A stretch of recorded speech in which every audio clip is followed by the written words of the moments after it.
Hello అండి, welcome back to my channel. ఈరోజు మనం ఈ వీడియోలో తెలుసుకోబోయేది ఏంటంటే సెప్టెంబర్ 2024 క్యాలెండర్ ఎలా ఉండబోతుంది. మరి ఈ నెలలో మనకి భాద్రపద మాసం అనేది వస్తుంది కాబట్టి శూన్యమాసము, శుభకార్యాలు అనేవి ఏవి ఉండవు. కాకపోతే ఏంటంటే మామూలుగా అద్దెళ్ళు మారటానికి సీమంతము, అన్నప్రాసన, చంటిపిల్లలను ఉయ్యల్లో వేయడం అట్లాంటి కార్యక్రమాలు, సాధారణ పనులు అనేవి చేసుకోవచ్చు. అయితే ఎలా ఉండబోతుంది క్యాలెండర్ అనే విషయం అనేది తెలుసుకుందాము. చూడండి, శ్రావణ మాసము 1వ తారీఖున చతుర్దశి, 2వ తారీఖున అమావాస్య పూర్తిగా ఉంది. అలాగే ఉదయం 6 గంటల వరకు 3వ తారీఖున కూడా అమావాస్య ఉంది. కాబట్టి భాద్రపద మాసము పాడ్యమి బుధవారం నుంచి లెక్కలోకి అనేది తీసుకుంటున్నారు. అయితే 4వ తారీఖు శుక్లపాడ్యమి బుధవారము, ఉత్తర గణపతి నవరాత్రులు పందిరి వేయుటకు ఈ రోజున బాగుంది అని ఇచ్చారండి పంచాంగంలో. మరి 5వ తారీఖున వచ్చేసి విద్య గురువారము, హస్త నక్షత్రము, అన్నప్రాసనము, ఓయల, సీమంతము చేయడానికి, వ్యాపారము అంటే వ్యాపారం విషయంలో ఏమన్నా సామాన్లు కొనుక్కోవాలంటే కొనుక్కోవచ్చు. మీరు అద్దెలు మారటానికి ఈ రోజున బాగానే ఉంది. మరి 6వ తారీఖున తదియ శుక్రవారము, హస్త నక్షత్రము, అన్నప్రాసనం చేయడానికి పిల్లలకి, అలాగే సీమంతం చేయడానికి, పిల్లల్ని ఊయల్లో వేయడానికి, అలాగే చిత్ర నక్షత్రం వచ్చిన తర్వాత సాధారణ పనులు, వ్యాపార ప్రారంభాలు, భూమి రిజిస్ట్రేషన్స్ చేసుకోవచ్చు. అలాగే పెండ్లి చూపులు కూడా మీరు ఏర్పాటు చేసుకోవచ్చు. అలాగే అద్దెలు కూడా మీరు మారవచ్చండి. ఇక 7వ తారీఖు వచ్చేసి చవితి శనివారము, చిత్ర నక్షత్రము, గణపతి పూజలు, కలశ స్థాపనకు ఈ రోజున బాగుందని ఇచ్చారు. స్వాతికి అద్దె ఇల్లు మారటానికి బాగుందని ఇచ్చారు. కలశ స్థాపన అంటే గణపతి పూజకు అనమాట. ఆ రోజున కలశ స్థాపన చేసుకొని మనం పూజ అనేది చేసుకుంటాం కదా. ఇంట్లో వరకు అయితే ఒకరోజు చేసుకుంటారు, 3వ రోజు కదిలిస్తారు కొంతమంది. అయితే మామూలుగా అయితే మండపాలు బయట పెట్టిన వాళ్ళైతే 9 రోజులు, 11 రోజులు అలా పెడతారు. ఇది మనకు తెలిసిన విషయమే.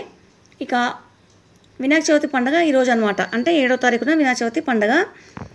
8వ తారీఖు వచ్చేసి పంచమి ఆదివారము, స్వాతి నక్షత్రము, అన్నప్రాసనం చేయడానికి పిల్లలకి, అలాగే ఊయల్లో వేయడానికి చంటి పిల్లల్ని, అలాగే సీమంతం చేయడానికి, అద్దె ఇల్లు మారడానికి బాగుందని ఇచ్చారండి. ఇంకా వ్యాపార ప్రారంభాలు అంటే వ్యాపారం విషయాలు మీరు చూసుకోవడానికి, మాట్లాడుకోవడానికి, వాహన ప్రారంభాలకి అంటే మీరు వాహన ప్రారంభం అనేది చేయవచ్చని ఇచ్చారు.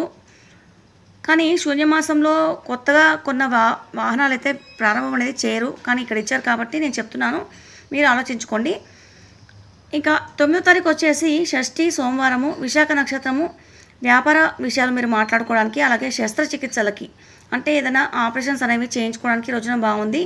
అలాగే అనురాధ నక్షత్రం వచ్చిన తర్వాత వ్యాపారము, వాహన ప్రారంభాలు, రిజిస్ట్రేషన్స్ అంటే భూమి రిజిస్ట్రేషన్స్ మీరు చేయించుకోవచ్చు. ఇక్కడ అంటే మీరు ల్యాండ్ ప్రాపర్టీ ఏదైనా కొన్నట్టయితే చేసుకోవచ్చు అనమాట. అలాగే పెండ్లి చూపులు కూడా ఏర్పాటు చేసుకోవచ్చు. ఇంకా అద్దె ఇల్లు కూడా మీరు మారవచ్చండి. అద్దె ఇల్లు మారటానికి టైం అనేది కూడా ఇక్కడ ఇచ్చారు.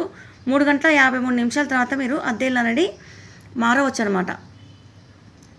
ఇక 10వ తారీఖు వచ్చేసి సప్తమి మంగళవారము, అనురాధ నక్షత్రము, శస్త్రచికిత్సలకు అంటే ఆపరేషన్స్ ఏమైనా చేయించుకోవాలంటే మామూలుగా మీరు చేయించుకోవచ్చండి. ఇంకా 11వ తారీఖు వచ్చేసి అష్టమి బుధవారము, జ్యేష్ఠ నక్షత్రము, చెవులు కుట్టించడానికి, సాధారణ పనులకి బాగుందని ఇచ్చారు.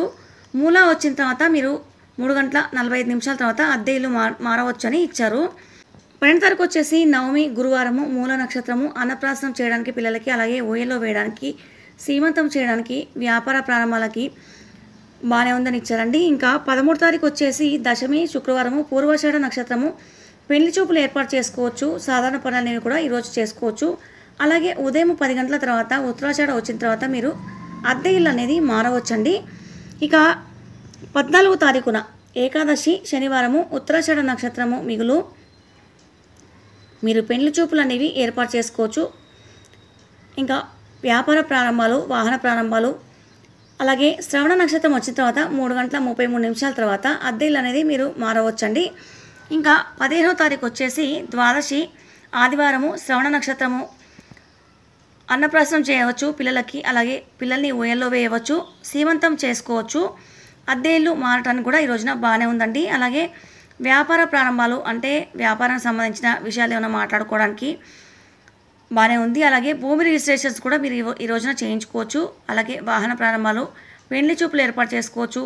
ఇంకా ధనిష్ట నక్షత్రం 3 గంటల 29 నిమిషాల తర్వాత వచ్చిన తర్వాత అద్దె ఇల్లు కూడా మీరు మారవచ్చని ఇచ్చారు. ఇంకా 16వ తారీఖు వచ్చేసి త్రయోదశి సోమవారము, ధనిష్ట నక్షత్రము, చిన్నపిల్లలకి అన్నప్రాసనం చేయడానికి, అలాగే ఊయల్లో వేయడానికి, సీమంతం చేయడానికి, అద్దె ఇల్లు మారటానికి, బాగానే ఉందండి. శతభిష నక్షత్రము వచ్చిన తర్వాత ఉదయం 9:48 తర్వాత మీరు అద్దె ఇల్లు అనేది మారవచ్చు.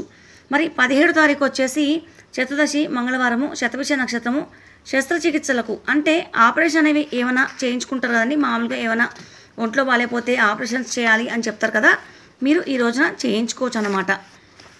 ఇంకా 18 తారీఖు వచ్చేసి పౌర్ణమి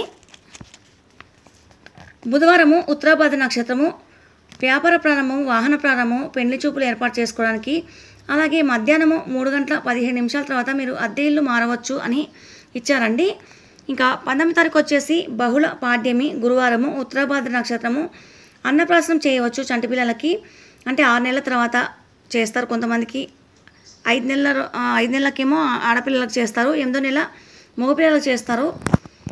ఇక చంటి పిల్లల్ని ఊయల్లో వేయడానికి అంటే 21వ రోజున ఊయల్లో వేస్తారు కదా, ఆ కార్యక్రమం కూడా చేయవచ్చు. ఇంకా సీమంతం చేయవచ్చు అంటే 5వ నెల కానీ 9వ నెల కానీ. ఇంకా అద్దెలు మారడానికి కూడా ఈ రోజున బాగానే ఉంది. అలాగే రేవతి నక్షత్రం వచ్చిన తర్వాత ఉదయం 9:36 తర్వాత కూడా మీరు అద్దెలు మారడానికి బాగుంది అని ఇచ్చారు. ఇంకా 20 తారీఖు వచ్చేసి తదియా శుక్రవారము రేవతి మిగులు అన్నప్రాసన చేయడానికి, పిల్లలకి ఊయల్లో వేయడానికి, అలాగే సీమంతం చేయడానికి కడుతున్న వారికి ఇంకా అద్దెలు మారడానికి కూడా ఈ రోజున బాగుందని ఇచ్చారండి. ఇంకా 21వ తారీఖున చవితి శనివారము భరణి నక్షత్రము శస్త్రచికిత్సలకి అంటే చెప్పాను కదండి ఇందాకనే, ఆపరేషన్స్ అనేవి చేయించుకోవాలనుకుంటే మీరు ఈ రోజున చేయించుకోవచ్చు అనమాట. ఇంకా 22వ తారీఖు వచ్చేసి పంచమి ఆదివారము కృత్తిక నక్షత్రము ఆపరేషన్స్ చేయించుకోవడానికి ఈ రోజున బాగుందండి. మరి 23వ తారీఖు వచ్చేసి షష్ఠి సోమవారము రోహిణి నక్షత్రము అద్దె ఇల్లు మారడానికి ఈ రోజున బాగానే ఉందని ఇచ్చారండి. మరి 24వ తారీఖు వచ్చేసి సప్తమి మంగళవారము మృగశిర నక్షత్రము శస్త్రచికిత్సలకు అంటే ఆపరేషన్స్ చేయించుకోవడానికి మీకు ఈ రోజున బాగుంది అని ఇచ్చారు. ఇంకా 25వ తారీఖు వచ్చేసి అష్టమి బుధవారము ఆరుద్ర నక్షత్రము వ్యవసాయ పనులు అలాగే సాధారణ పనులు చేసుకోవచ్చు. ఇంకా 26వ తారీఖు వచ్చేసి నవమి గురువారము పునర్వసు నక్షత్రము అద్దె ఇల్లు మారడానికి ఈ రోజున బాగుందని ఇచ్చారండి. ఇంకా 27వ తారీఖు వచ్చేసి దశమి శుక్రవారము పుష్యమి నక్షత్రము వ్యాపార ప్రారంభము, వాహన ప్రారంభం, భూమి రిజిస్ట్రేషన్స్ చేసుకోవచ్చు అని ఇచ్చారు. అలాగే 2:41 తర్వాత అంటే మధ్యాహ్నం పూట మీరు అద్దె ఇల్లు అనేది మారవచ్చు అనమాట.